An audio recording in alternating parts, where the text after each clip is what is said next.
Vibe மன்னன் அப்படின்னு அழைக்கப்படும் விஜய் ஆண்டனி அவர்களுக்கு ஒரு ஆக்சிடென்ட் ஆச்சு ஒரு ஷூட்டிங் சமயத்தில் எல்லாருக்குமே தெரிஞ்சிருக்கும்.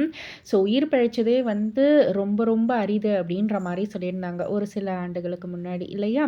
ஸோ இப்போ தான் வந்து ஒரு இன்டர்வியூவில் வந்து சொன்னாங்க. ஆக்சுவலாக இந்த ஆக்சிடென்ட்டால் அவருடைய உடலில் ஏற்பட்ட வந்து என்னென்ன பண்ணியிருக்காங்க அப்படின்னு வந்து கேட்டிங்கன்னா, முகத்தில் மட்டுமே 8 பிளேட் வந்து வச்சுருக்காங்களாம். பல்லுலாம் வந்து கிடையாதாம். ஸோ ஆமா. நான் வந்து சும்மா சொல்றேன் அப்படின்ற மாரியே வந்து சொல்றாங்க. இன்டர்வியூவர் வந்து ஷாக் ஆனதுக்கு. இதுதான் ஃபேக்ட்டு. இதுதான் வந்து நிஜமே. ஆ என் கீழ் தாடெல்லாம் வந்து தொங்கிடுச்சு. கிட்டத்தட்ட 8 பிளேட் வச்சு பல்லுலாம் எதுவுமே இல்லாம தான் நான் வந்து இது பண்றேன். ஸோ மக்கள் வந்து எப்படின்னா, நான் அன்னைக்கு நைட்டே கூட நான் வந்து லேப்டாப்ப தூக்கிக்கிட்டே தான் நிக்கிறேன் நானு. ஏன்னா ப்ரொடியூசர் கிட்ட வந்து நான் பேசுறேன். நான் கண்டிப்பா வந்துருவேன் அப்படின்னு சொல்லிட்டு.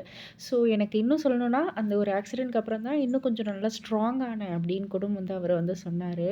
பிகாஸ் அம் எப்படி சொல்றதுன்னா, ரசிகர்கள் வந்து, "ஐயோ! இவன் வந்து பார்க்க நல்லா இருக்கானே, ஒயிட்டா இருக்கானே" அப்படின்லாம் வந்து யாருக்கும் வந்து நம்மள பிடிச்சிராது. அந்த கேரக்டர தான் வந்து அவங்களுக்கு வந்து பிடிக்கும்.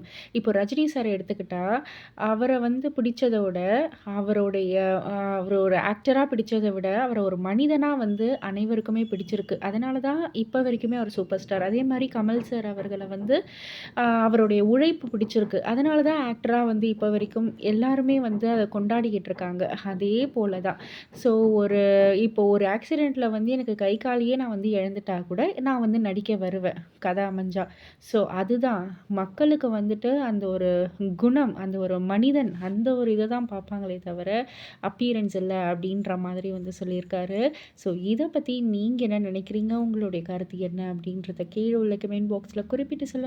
மறக்காம சேனல சப்ஸ்கிரைப் பண்ணி பக்கத்துல உள்ள பெல் ஐகான கிளிக் பண்ணிடுங்க.